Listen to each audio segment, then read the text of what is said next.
सर्वसामान्यांच्या हक्काचा आवाज जागर जनस्थान। धुळे शहरातील जिल्हा सदर रुग्णालयाच्या नूतनीकरणाच्या कामावर गंभीर प्रश्नचिन्ह निर्माण झालाय। उद्घाटनाच्या प्रतीक्षेत असलेल्या या रुग्णालयाच्या प्रवेशद्वाराच्या भिंतीलाच तब्बल 10 फुटाचं भगदाड पडल्याने कामाचा दर्जा उघडकीस आलाय। या प्रकरणानंतर शिवसेना उद्धव बाळासाहेब ठाकरे युवा सेनेचे पदाधिकारी ॲडव्होकेट पंकज गोरे यांनी घटनास्थळी पाहणी करत स्पॉट पंचनामा केलाय। कोट्यवधी रुपये खर्चूनही झालेलं काम अत्यंत निकृष्ट दर्जाचं असल्याचा आरोप गोरे यांनी केलाय। अधिकाऱ्यांनी या भिंतीवर बॉक्सिंगची प्रॅक्टिस केली होती का असा उपरोधिक सवालही त्यांनी विचारलाय। या संपूर्ण कामात आणि साहित्य खरेदीत मोठा भ्रष्टाचार झाल्याचा दावा करत या प्रकरणाची माहिती दिली आरोग्य आयुक्तालयामार्फत त्रिसदस्यीय समिती नेमून चौकशी करण्याची मागणी त्यांनी केली आहे। तसेच पावसाळ्यात ही भिंत कोसळून दुर्घटना घडल्यास प्रशासन जबाबदार राहील असा इशाराही त्यांनी दिलाय।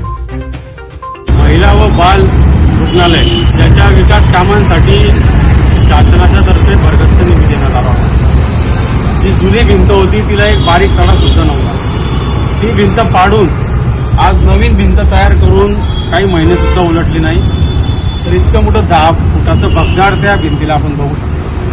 म्हणजे भ्रष्टाचाराची परिसीमा गाठून या भाजपच्या कार्यकाळात सर्व क्षेत्रामध्ये भ्रष्टाचार होतो आहे।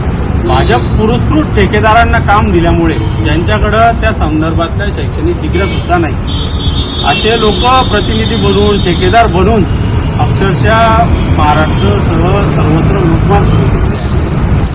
नाला असेल, कचरा असेल, रस्ते असतील, अंडरग्राऊंड गटारे असतील, सर्व ठिकाणी टक्केवारी खाऊन यांचा विकास म्हणजे हा विकास का? असा विकास होऊ द्यायचा का? हा मुळात माझा पहिला प्रश्न आहे।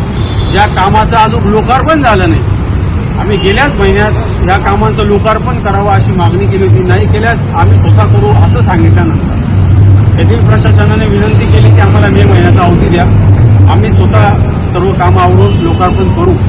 पण ते लोकार्पण तर झालंच नाही अजून। पण त्याआधी जेवढं मोठी भगदाडी समोर म्हणजे येणाऱ्या जाणाऱ्या प्रत्येक धुळेकरांना दिसेल अशा पद्धतीचं काम जर रस्त्यावरच्या भिंतीवर केलंय तर आतल्या सिव्हिलमध्ये म्हणजेच हॉलमध्ये जे साहित्य खरेदी असतील, फर्निचर केलेले असेल, स्टाईल लावलेले असतील, गेल्याच पावसाळ्यात नवीन बनवलेल्या ICU त्याच्यामध्ये पाणी गळत होतं पावसासारखं। म्हणजे कोणतं विकास काम केलं आहे? कोणाचा आशीर्वाद आहे या ठेकेदारावर? त्यासाठी आज जिल्हा शल्यचिकित्सक यांना या जागेवर घेऊन आलो। हे भगदाड तुम्हाला एवढ्या दिवसात दिसलं नसेल तर आता बघा। आणि मुंबई आयुक्तालय, आरोग्य आयुक्तालयाला ताबडतोब पत्र पाठवून याच्यावर त्रिसदस्यीय चौकशी समिती नेमून संबंधित जे दोषी असतील त्या सर्वांवर कारवाईची आम्ही मागणी केलेली आहे।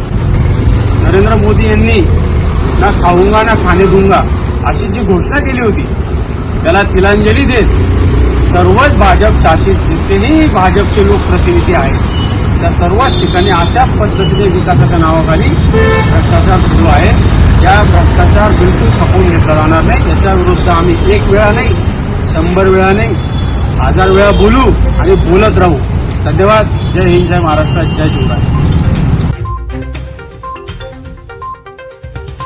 जागर जनस्थानसाठी प्रतिनिधी रूपक बिरारी, धुळे।